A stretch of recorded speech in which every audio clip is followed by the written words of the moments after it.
사도신경은 기독교 신앙의 정수입니다. 성경을 짜고 짜면 나오는 마지막 진액이 사도신경입니다. 신앙의 핵심이 담겨 있습니다. 기독교 신앙의 중요한 뼈대입니다. 한 절이라도 빼면 신앙의 근간이 흔들릴 수 있습니다. 하나만 제거해도 기독교 전체가 무너집니다. 어떤 구절도 포기할 수 없습니다. 그러니 각 구절을 예사로 보면 안 됩니다. 그런데 사도신경에서 조금 이해가 되지 않는 구절이 있습니다. 오늘 살펴볼 본디오 빌라도에게 고난을 받으사, 이 부분입니다. 우리는 지난주에 예수님께서 성령으로 잉태되셔서 동정녀 마리아에게서 나신 것을 살펴보았습니다. 그러니 사도신경은 예수님의 탄생을 고백한 이후에 곧바로 예수님의 고난으로 넘어갑니다.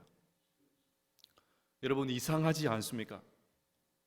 예수님께서 고난 당하시기 전에 엄청난 기적도 많이 행하셨지 않습니까? 물고기 2마리와 보리떡 5개로 5,000명을 먹이셨습니다. 풍랑을 잠잠하게도 하셨습니다. 귀신도 쫓아내셨습니다. 병자들을 고쳐주시는 것은 셀 수도 없습니다. 심지어 죽은 나사로도 살려주셨습니다. 그런데 이런 것은 이런 방구도 없습니다. 어디 이것뿐입니까?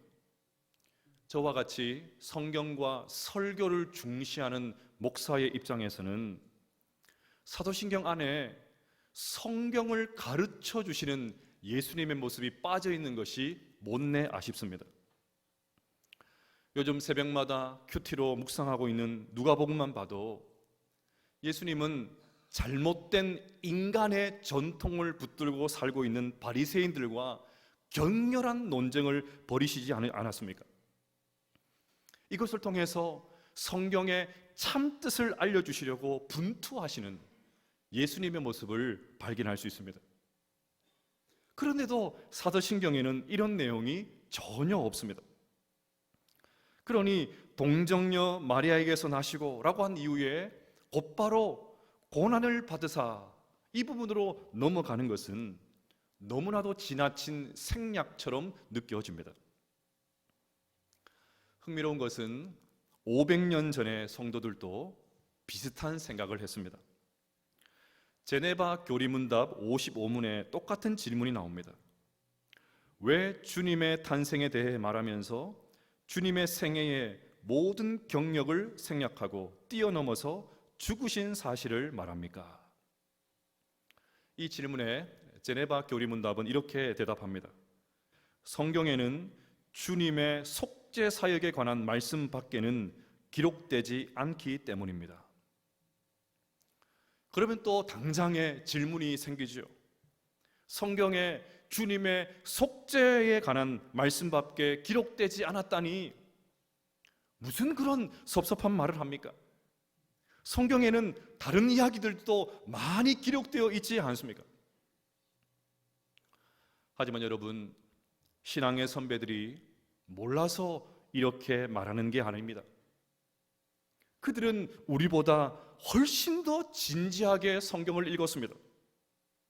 더 치열하게 말씀 앞에서 살았습니다. 그러니 왜 이렇게 고백했는지 그 이유를 깊이 생각해 보아야 됩니다.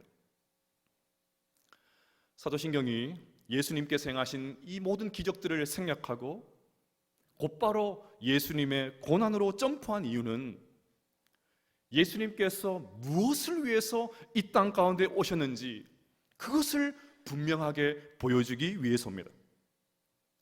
예수님께서 기적을 베푸신 이유도 기적 자체가 목적이 아니었습니다. 영혼들을 구원하시기 위해서 기적을 사용하셨습니다. 주님은 오직 우리의 구원을 위해서 이 땅에 오셨습니다. 사도신경은 이것을 너무나도 웅변적으로 보여주고 있습니다. 우리가 하나님을 섬길 때 이 사실을 잘 이해해야 됩니다. 그래야 흔들리지 않습니다. 이런 측면에서 저는 우리의 신앙의 초점, 우리의 신앙의 관심이 어디에 있는지 묻고 싶습니다. 2주 전에 설교에서도 말씀드렸듯이 마음의 평안을 누리고 문제가 해결되고 병고침 받는 것은 전부 다 부스러기 은혜입니다. 이게 핵심이 아닙니다. 예수님은 우리가 어떻게 하면 이 세상에서 성공할 수 있는지 처세술을 가르쳐주기 위해서 이 땅에 오신 분이 아닙니다. 우리의 신앙의 선배들이 예수님께서 나셨고 한 다음에 곧바로 고난을 받으시고라고 넘어갔습니다. 그 사이에 한 줄이라도 기적을 행하셨고 엄청난 능력을 행하셨고 나사로를 살리셨고 뭐 이런 구절이 한 구절이라도 들어가면 좋을 것 같은데 그런 것이 없습니다. 왜요? 그게 핵심이 아니기 때문입니다. 그런데도 우리는 격가지가 핵심인 줄로 알고 그냥 덮어놓고 이런 것에 목을 맵니다. 그저 기적을 베풀어 주시옵소서. 내 삶에도 오병이저의 기적을 베풀어 주시옵소서. 병고침의 역사가 일어나게 하여 주시옵소서. 이런 기적이 일어난다고 하면 뭐 용하다는 것을 찾아다닙니다. 심지어 그런 단체에 돈까지 갖다 바치면서 따라다닙니다. 정말 조심해야 됩니다. 저는 최근에 떠들썩한 JMS를 보면서 자괴감이 듭니다. 교주라는 사람을 보니까 말도 시원치 않습니다. 무슨 말인지도 모르겠어요.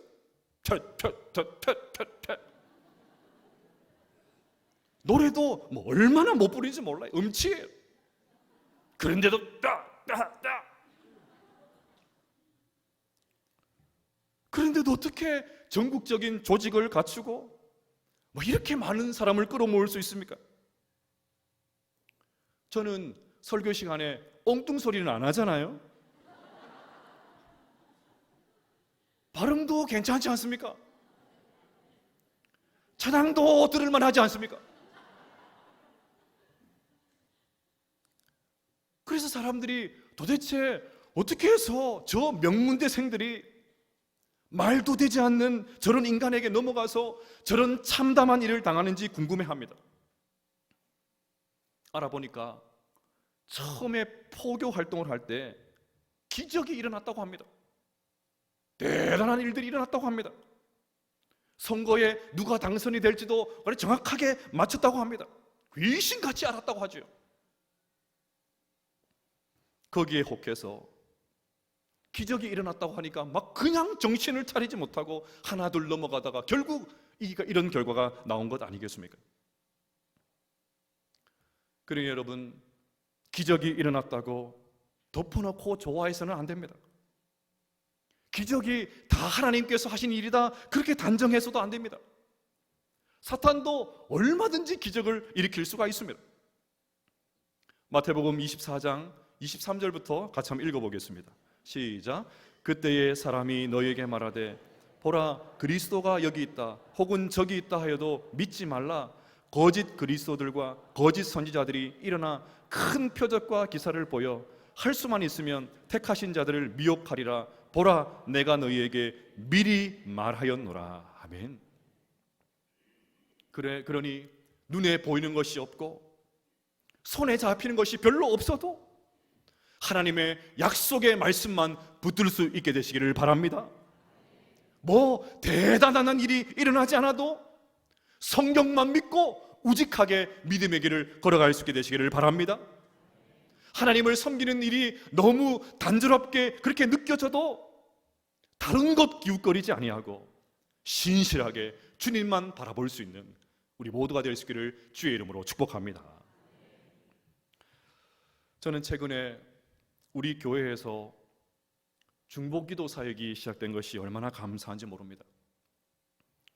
매주 41명의 중보기도 용사들이 1시간씩 여러분들이 제출한 기도 제목을 놓고 간절하게 기도하고 있습니다. 톡방에는 몸이 불편하거나 수술을 앞둔 성도들의 상황이 수시로 올라옵니다. 저는 하나님께서 우리 중보기도 팀의 간절한 기도를 들으시고 반드시 응답해 주실 줄로 믿습니다. 하지만 염려되는 부분도 있습니다. 자칫하면 응답 자체가 목적이 되어서 응답되지 않는 것으로 인해서 실망할 수 있기 때문입니다. 기도를 부탁했지만 응답이 없으면 뭐 기도해도 소용없네, 그런 기도 무용론에 빠져서 기도 부탁을 중단하는 그런 분들도 생기지 않겠습니까?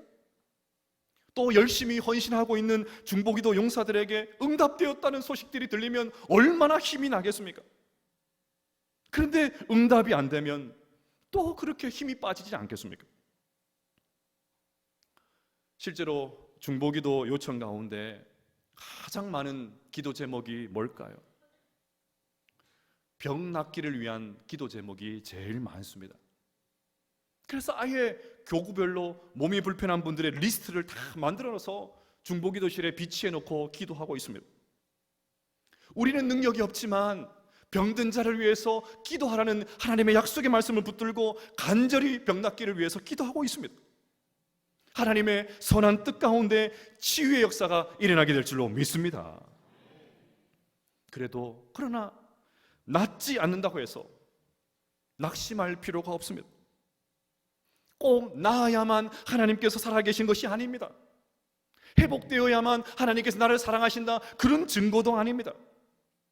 아무리 고침을 받아도 하나님 아니면 설명 불가능한 그런 기적의 역사가 일어나도 우리가 이 땅에서 천년 만년 살겠습니까? 언젠가는 다 이 세상을 떠나게 됩니다. 그래서 중보기도 교육을 하면서 이런 말씀을 드렸습니다. 죽음이야말로 모든 질병과 약함으로부터 해방되는 완전한 치유이다. 여러분 아멘이십니까? 우리에게는 이 소망이 있습니다. 물론 포기하지 말고 병 낫기를 위해서 간절히 기도해야 됩니다. 병원 치료도 열심히 받고 약도 열심히 먹어야 됩니다. 그런데 그러면서도 동시에 우리의 마음속에 완벽한 회복이 있는, 온전한 치유가 있는 저 하늘나라, 저 천국, 새하늘과 새 땅을 바라볼 수 있어야 됩니다. 이것이 성도의 품격입니다. 여러분, 이것이 어떻게 가능하게 되었습니까? 지난주에 살펴본 대로 예수님이 성령으로 잉태되어 동정녀에게서 나셨고, 오늘 보는 대로 예수님께서 고난을 받으셨고, 다음 주에 살펴볼 대로 예수님께서 십자가에 죽으심으로 우리의 모든 죄가 용서되었기 때문입니다. 주님께서 우리를 구원해 주셨기 때문입니다. 그래서 사도신경은 예수님의 그 대단한 행적들을 일절 다루지 않습니다. 그냥 나시고 고난받으시고 죽으시고 오직 주님의 구원 사역에만 집중하면서 고백하고 있는 것입니다. 그러니 여러분, 우리의 신앙의 초점이 다시 십자가로 교정될 수 있기를 주의 이름으로 축복합니다. 오직 주님의 십자가만 붙들 수 있기를 바랍니다. 그래서 사도 바울이 갈라디아서에서 고백한 대로 내게는 우리 주 예수 그리스도의 십자가 외에는 결코 자랑할 것이 없으니, 이 고백이 우리 모두의 고백이 되어서 일평생 주님의 십자가만 붙들고 십자가만 자랑할 수 있는 우리 모두가 될 수 있기를 바랍니다.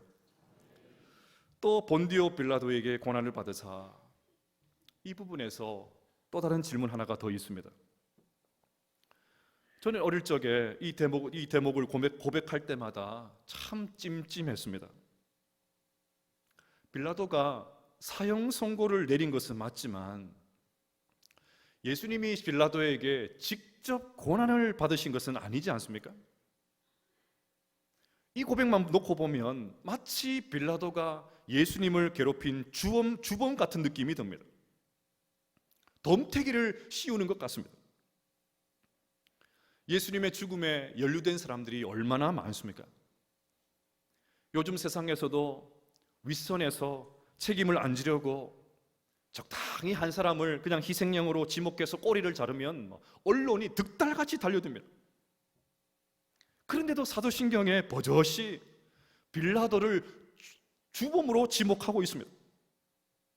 그래서 지난 2000년 동안 이 이름이 수십억의 그리스도인들 입에서 매 주마다 아주 불명예스럽게 오르락내리락 하고 있습니다.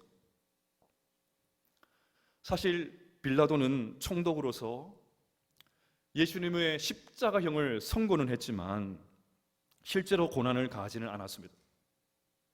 오히려 그는 예수님의 무죄를 3번이나 주장했습니다.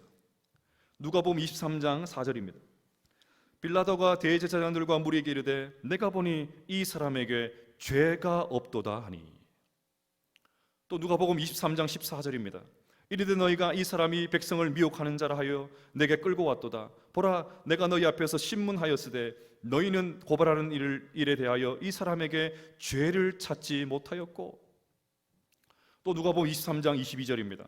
빌라도가 3번째 말하되 이 사람이 무슨 악한 일을 하였느냐? 나는 그에게서 죽일 죄를 찾지 못하였나니 때려서 놓으라 하니. 심지어 요한복음에서는 놓아주려고 힘을 썼다라는 구절까지 나옵니다. 하지만 무리는 예수님을 죽이고 싶어서 안달이 났습니다. 결국 빌라도는 예수님의 죽음과 나는 상관이 없다는 것을 분명히 하면서 이렇게 말했죠.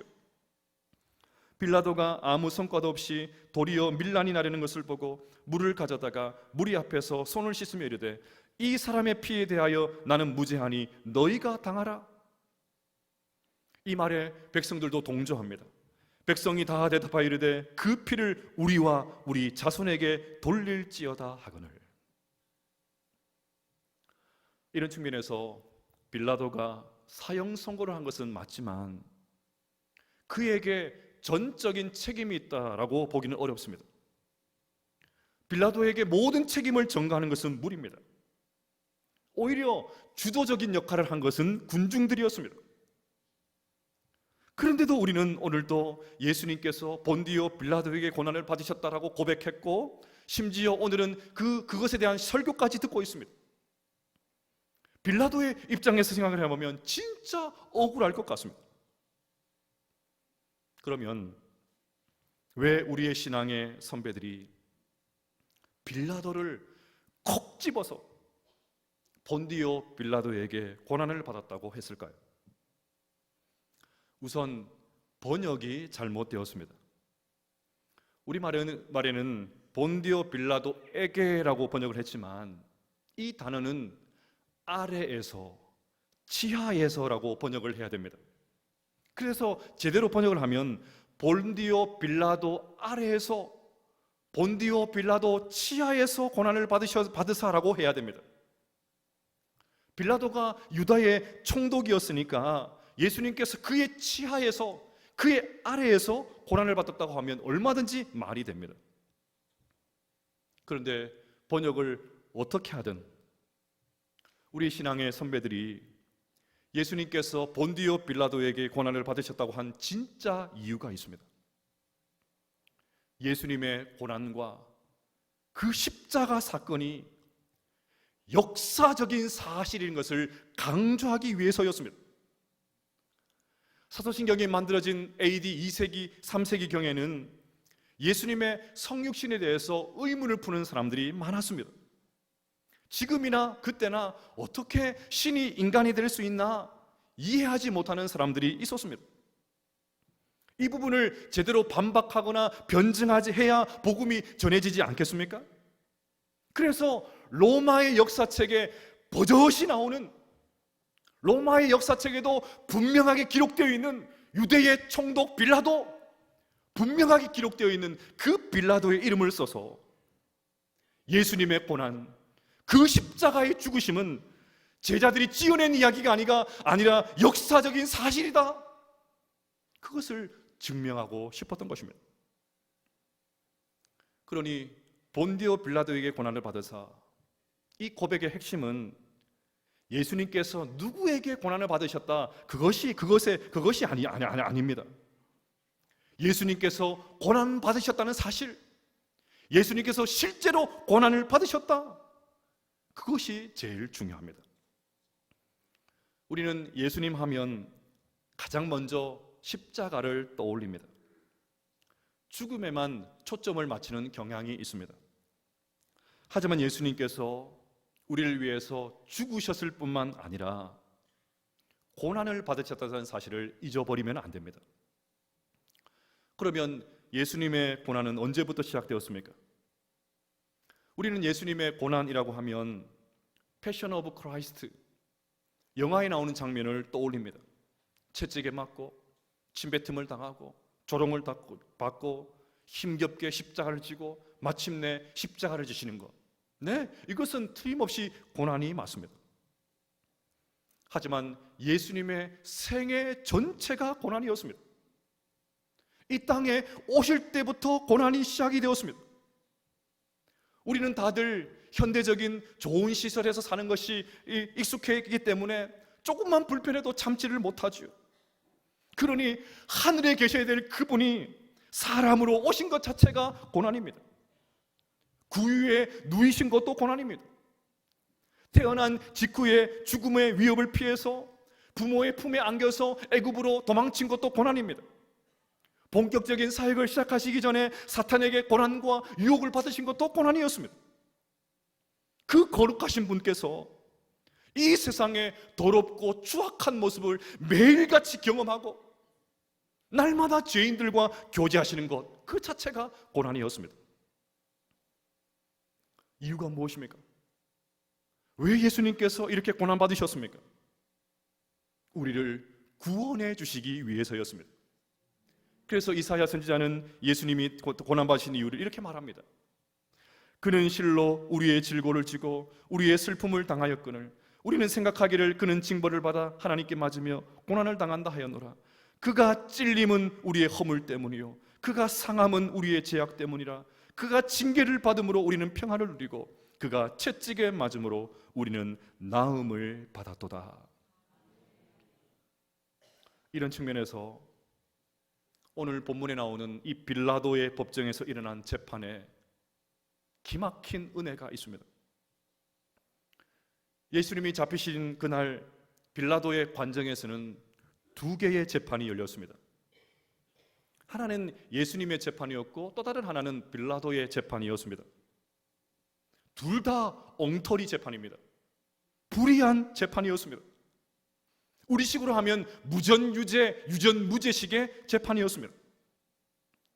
이 두 재판의 최종 판결문을 보겠습니다. 26절입니다. 이에 바라바는 그들에게 놓아주고 예수는 채찍질하고 십자가에 못 박히게 넘겨주니라. 죄를 지은 바라바는 풀려났고 아무 죄가 없으신 예수님께 사형이 언도되었습니다. 아무리 치조를 해도 예수님께 죄를 찾을 수가 없었습니다. 그런데도 군중들은 막무가내로 예수님을 죽이라고 소리칩니다. 그러자 빌라도가 이해할 수 없다는 표정을 지으면서 23절에서 이렇게 말합니다. 빌라도가 이르되 어찌미냐 무슨 악한 일을 하였느냐? 내가 아무리 봐도 죽을 죄를 짓지 않았는데, 십자가에 달릴 그런 죄를 짓지 않았는데 도대체 무슨 일이냐? 그 말이죠. 심지어 누가복음 23장 4절은 이렇게 기록합니다. 빌라도가 대제사장들과 무리에게 이르되 내가 보니 이 사람에게 죄가 없도다 하니. 그러면 당연히 무죄의 방면을 해야지요. 그런데도 빌라도는 뻔히 알면서도 예수님에게 십자가형을 언도합니다. 소신껏 원칙을 따라서 판결하지 않습니다. 역사상 가장 불의한 재판입니다. 이 재판의 결과는 나와는 상관없다고 아무리 한 바가지 물을 가져와서 손을 씻어도 이 잘못된 판결은 사라지지 않습니다. 하지만 여러분, 저는 이 엉터리 재판에 이의를 제기하고 싶지 않습니다. 항소하고 싶은 마음이 없습니다. 왜냐하면 이 불의한 재판의 최대 수혜자가 바로 나 자신이기 때문입니다. 제가 최고의 혜택을 받았기 때문입니다.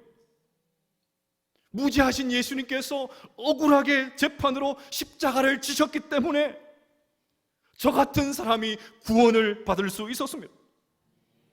그래서 최악의 재판이었지만, 가장 불의한 재판이었지만, 너무 비겁한 판결이었지만 이 일을 제기할 수 없습니다.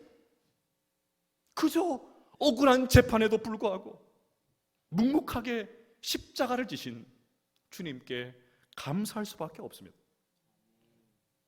그런데 불의한 판결은 바라바의 재판도 만만치가 않습니다. 마가복음에 의하면 바라바는 밀란을 꾸미고 살인을 저질렀습니다. 그러면 예수님께서 십자가를 질 게 아니라 바라바가 져야 되지요. 바라바가 틀림없이 십자가에 못 박혀 죽어야 하는 그런 죄인이었습니다. 하지만 바라바가 석방되었습니다. 아무 일도 없다는 듯이 풀려났습니다. 이유도 없고 근거도 없이 그냥 살았습니다. 이것도 잘못된 재판 아닙니까? 뭐 이런 판결이 다 있습니까? 예수님의 재판과 쌍으로 엉터리 재판입니다. 하지만 저는 이 재판에 대해서도 이의를 제기할 수 없습니다. 무슨 판결을 이런 식으로 하냐고 씩씩거릴 이유가 없습니다. 풀려난 바라바, 아무 이유 없이 무죄 석방된 그 바라바가 사실은 바로 나 자신이기 때문입니다. 그러니 바라바는 우리의 모습을 대변하고 있습니다. 우리가 바라바입니다. 성경이 아무런 의미 없이 바라바의 석방 이야기를 기록한 것이 아닙니다. 예수님의 그 억울한 재판으로, 그 엉터리 재판으로 바라바와 같이 죽을 수밖에 없는 우리가 살아났다, 우리에게 무죄 방면이 되었다, 우리가 풀려나게 되었다, 우리가 생명을 얻게 되었다, 이 사실을 선명하게 보여주기 위해서 바라바의 재판 이야기를 기록하고 있는 것입니다. 사랑하는 여러분, 마지막 날 우리 모두는 우주의 재판정에 서게 될 것입니다. 최후의 심판대 앞에 서게 될 것입니다. 그 재판정에 서면 우리의 그 부끄러운 모습을 직면하게 될 것입니다. 모든 적나라한 것들이 폭로될 것입니다. 그러니 나에게는 구원의 희망이 털끝만큼도 없구나, 나에게는 구원의 소망이 없다는 것을 뼈저리게 느끼게 될 것입니다. 그러면 유죄 판결을 받아야 되는 것 아닙니까? 당연히 지옥불로 떨어져야 됩니다. 그런데 놀랍게도 재판의 결과는 무죄입니다. 오늘 본문의 바라바처럼 우리 모두는 석방입니다. 그냥 풀려나게 됩니다. 왜냐하면 우리 주님께서 본디오 빌라도에게 불의한 재판을 받고 억울한 죽음을 당해 주셨기 때문입니다. 예수님께서 세상에서 가장 불의한 판결을 받으셨기 때문에 우리에게 세상에서 가장 행복한, 동시에 가장 엉터리 판결을 우리가 받게 될 것입니다. 요한복음 5장 24절 말씀을 읽어보도록 하겠습니다. 시작. 내가 진실로 진실로 너희에게 이르노니 내 말을 듣고 또 나 보내신 이를 믿는 자는 영생을 얻었고 심판에 이르지 아니하나니 사망에서 생명으로 옮겼느니라. 아멘. 그러니 본디오 빌라도에게 고난을 받으사 이 고백 안에도 주님의 사랑이 가득합니다. 저는 이번 한 주 설교를 준비하면서